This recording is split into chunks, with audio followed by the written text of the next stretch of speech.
বন্যার পরবর্তী ক্ষয় খবর জানাতে খাগড়াছড়ি থেকে যুক্ত হচ্ছেন সহকর্মী অপু দত্ত।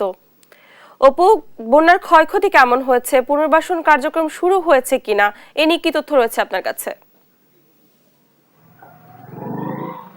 দানা, ধন্যবাদ। আপনি যেমনটি জানেন যে 2007 সালের পরে এত বড় ভয়াবহ বন্যায় কিন্তু খাগড়াছড়ির মানুষ বিপর্যস্ত হয়ে গেছে।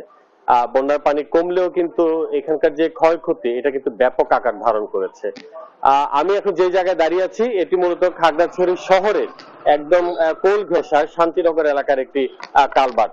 যে কালভার্টটি আপনার পুরোদমে এক পাশ থেকে ধসে গেছে, যার কারণে খাগড়াছড়ির প্রাণকেন্দ্র নারকেল বাগান সড়ক ঘেঁষা এই সড়কে কিন্তু যান চলাচল পুরোপুরি বন্ধ।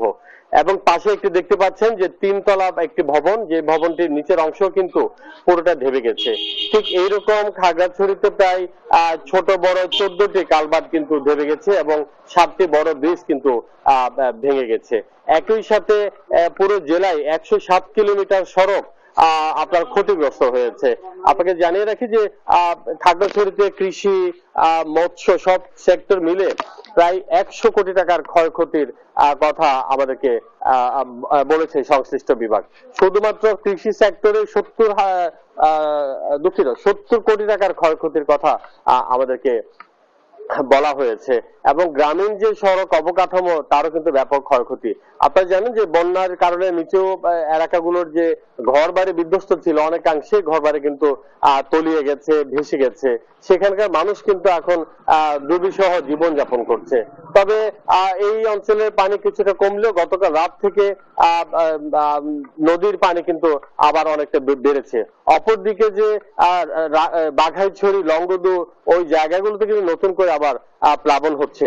আর যদি ক্ষতিগ্রস্তদের পুনর্বাসনের কথা বলি, আসলে এখন পর্যন্ত সরকারিভাবে পুনর্বাসন কিংবা মেরামতের কাজ কিন্তু শুরু হয়নি। তবে বিভিন্ন সামাজিক সংগঠন, দেশের বাইরে থেকে যারা আছেন তাদের অর্থে কিন্তু বিভিন্ন ক্ষতিগ্রস্ত পরিবারের পাশে দাঁড়ানো হচ্ছে এবং তাদের ঘর বাড়ি পুনর্বাসন বা পুনর্নির্মাণের কাজ কিন্তু তারা করে যাচ্ছে। তবে সবকিছু মিলে বলা যেতে পারে যে খাগড়াছড়ির যে ক্ষতিগ্রস্ত পরিবার, সেই পরিবারগুলো আসলে এখন সরকারের দিকে তাকিয়ে আছে কখন তাদেরকে পুনর্বাসন করা হবে। তো এই ছিল খাগড়াছড়ির সর্বশেষ। দানা।